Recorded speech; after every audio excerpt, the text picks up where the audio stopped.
नमस्कार, मी डॉक्टर स्नेहल रवींद्र घुगे. मी majestic Manhattan phase 2 I-205 या फ्लॅटमध्ये राहते. ते माझ्या पतीचे घर आहे.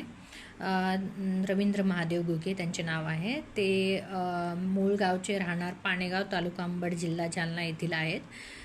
याआधी पण मी काही जे व्हिडिओ पाठवले होते, यूट्यूबला सेंड केले आहेत मी ते व्हिडिओ. ते या संदर्भात व्हिडिओ आहेत की माझ्या सासरच्या लोकांकडून आणि माझ्या पतीकडून होणाऱ्या मानसिक, आर्थिक, शारीरिक छळाबद्दल आणि मला मेंटल हॅरॅसमेंट ते ज्या प्रकारे करत आहेत, जबरदस्ती डिवॉर्स देण्यासाठी, त्या प्रकारची जी मेंटल हॅरॅसमेंटच्या गोष्टी माझ्यासोबत करत आहेत ते मी त्या व्हिडिओमध्ये शेअर केलं आहे. आणि हा जो व्हिडिओ आहे हे बनवण्याचं कारण असं की मी ज्या फ्लॅटमध्ये राहते, पुण्याच्या I-205 मॅजेस्टिक मॅनहॅटन फेज 2, ही फ्लॅटचे ओनर माझे हजबंड आहेत आणि नॉमिनी माझी सासूबाई आहेत. तर माझ्या हजबंडला त्यांच्या आईने आणि त्यांच्या भावाने त्यांना गावाकडे बोलून घेतलं आहे. त्यांनी जाणून बुजून मला डिवॉर्स देण्यासाठी जाणून बुजून ते जॉब सोडून त्यांच्या मूळ गावी राहत आहेत आणि या घराचे EMI ते भरत नाहीत. तर गेल्या 5 EMI बजाज फायनान्सचे त्यांनी बाउन्स केले आहेत. त्याच्यानंतर माझ्या राहत्या घराला आत्ता इथे दरवाजाला नोटीस लागलेली आहे आणि 1 महिन्यानंतर ते घर खाली करायला सांगितलेलं आहे. तर जेव्हा मी बँकेवाल्यांकडे गेले तर त्यांनी मला हे सांगितलं की तुमची जे सासूबाई आहेत, तुमचे जे सासरे आहे, तुमची नणंद आहे, तुमचे दीर आहे आणि तुमच्या हजबंडचं म्हणणं आहे की तू डिवॉर्स दे, नाही तर आम्ही तुला EMI नाही भरणार आणि घराच्या बाहेर काढू. तर माझी चूक नसताना मी त्यांना डिवॉर्स देण्यासाठी बिलकुल तयार नाही आहे आणि मी त्यांना कधीही डिवॉर्स देणार नाही.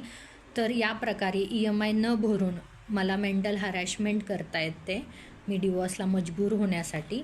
माझे आईवडील, जेव्हापासून माझे पती मला सोडून गेले आहेत तेव्हापासून माझे आईवडील माझा खाण्यापिण्याचा आणि सर्व काही खर्च करत आहे आणि हे घरच एक माझा आधार आहे, ज्याच्यामध्ये मी राहून माझं जे काही आहे ते मी माझ्या गोष्टी भागू शकते. बाकीचा खर्च माझे आईवडील करतायत आणि मी याबद्दल चर्चा करण्यासाठी माझ्या पतीकडे गावाकडे जाण्याचा खूपदा प्रयत्न केला.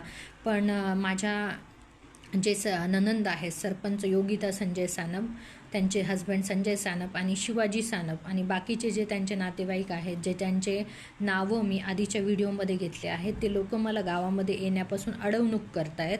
मला गावामध्ये येऊ देत नाहीत. मला जीवघेणा हल्ला करतात. गावामध्ये आल्यानंतर पोलीस प्रोटेक्शनसोबत असतानासुद्धा त्यांनी मला मारहाण करण्याचा प्रयत्न केला. याचे व्हिडिओज पण मी यूट्यूबला टाकलेले आहेत.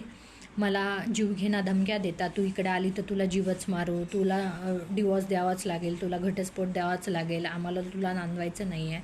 जर ह्या सगळ्या गोष्टी तुम्हाला करायच्या होत्या माझ्यासोबत तर तुम्ही आधीच त्या मुलाचं लग्न माझ्यासोबत करायचं नव्हतं. मी आता त्या व्यक्तीला कधीही डिवॉर्स द्यायला रेडी नाही आहे. तर डिवॉर्स मी देत नाही आहे म्हणून हे या प्रकारे मला घराच्या बाहेर काढण्याचा प्रयत्न करतायत. जुलैमध्ये मला घर खाली करायला सांगितलं आहे. मी वेळोवेळी योगिता संजय सानप, शिवाजी सानप यांना कॉल करण्याचा प्रयत्न करत आहे, पण ते लोक कॉल उचलत नाही आहेत, कारण की त्यांचा पूर्णपणे माझ्या सासरच्या लोकांना पाठिंबा आहे आणि फक्त योगिता संजय सानपमुळे माझा संसार मोडलेला आहे. मला घरातून बाहेर पडण्याची, मला रस्त्यावर येण्याची जी वेळ आली आहे ती फक्त योगिता संजय सानपमुळे आलेली आहे. पोलीस प्रोटेक्शनमध्ये मी आधी 1-2 वेळेस गेली असता, त्यानंतर राजकीय दबाव आणून योगिता संजय सानप यांनी स्वतःच्या सरपंच पदाचा राजकीय दबाव आणून माझं पोलीस प्रोटेक्शन काढून घेतलं. मला पोलीस प्रोटेक्शन भेटू देत नाहीत, जेणेकरून की मी गावामध्ये येऊ नाही म्हणून त्यांनी पोलीस प्रोटेक्शन माझं काढून घेतलेलं आहे. वेळोवेळी मी ॲप्लिकेशन केलेले आहेत. Commissioner office Aurangabad, SP office Jalna, जिल्हाधिकारी कार्यालय जालना, अंबड पोलीस स्टेशन ह्यांना वेळोवेळी मी अर्ज दिलेले आहेत. त्या तारखेसहित अर्ज माझ्याकडे सगळे रिसिवड आहेत आणि ते अर्ज दिल्यानंतर इकडे पुण्यामध्ये पण मी जिल्हाधिकारी कार्यालयाला, CP ऑफिसला अर्ज दिलेले आहेत. सगळ्यांच्या कानावर ही गोष्ट घालण्याचा प्रयत्न केला आहे. महिला आयोगाकडे पण गेलेली आहे, पण ज्या प्रकारे मला मदत भेटायला पाहिजे तेवढी मदत भेटली नाही आहे. जालना जिल्हाधिकार्यालयाकडून किंवा SP ऑफिस करून मी पोलीस प्रोटेक्शनसाठी मागणी केली तर ती टाळल्यामुळे मी 2 तारखेला 2/7/2025 या रोजी जिल्हाधिकारी कार्यालयासमोर उपोषण करण्याचे निवेदनचे जो ॲप्लिकेशन आहे ते देणार आहे. आणि मी शुक्रवारी 4/7/2025 या रोजी आमरण उपोषणाला जिल्हाधिकारी कार्यालयासमोर जालना येथे बसणार आहे. आणि या उपोषणाचं कारण हेच, सासरचे लोक मला जबरदस्ती डिवोर्ससाठी मेंटल हॅरॅशमेंट करतायत आणि मला घराच्या बाहेर काढण्याचा प्रयत्न करतायत जबरदस्ती डिवोर्ससाठी, जो डिवोर्स मला त्यांना द्यायचा नाही आहे माझी चूक नसताना.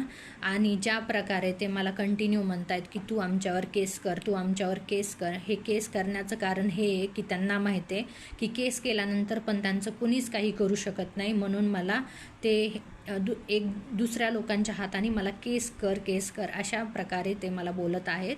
आणि शिवाजी सानप यांनी मला बोललेले आहे की तू कोणती पण केस कर, काही पण कर, आमचा राजकीय दबाव एवढा आहे की तू आमचं काहीच करू शकत नाही, तू 498 कर किंवा काही केस कर, तुझ्याकडे किती जरी प्रूफ असले तरी आम्ही 4-5 लाख रुपये देऊन या केसमधून बाहेर पडू.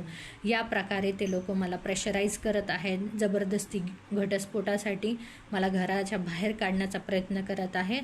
तर माझी जिल्हाधिकारी कार्यालयाच्या समोर बसण्याचं, आमरण उपोषणाचं हेच कारण आहे. आणि मी 4/7/2025 रोजी जिल्हाधिकारी कार्यालयाच्या समोर आमरण उपोषणाला बसणार आहे. यासाठीच हा व्हिडिओ टाकलेला आहे. धन्यवाद.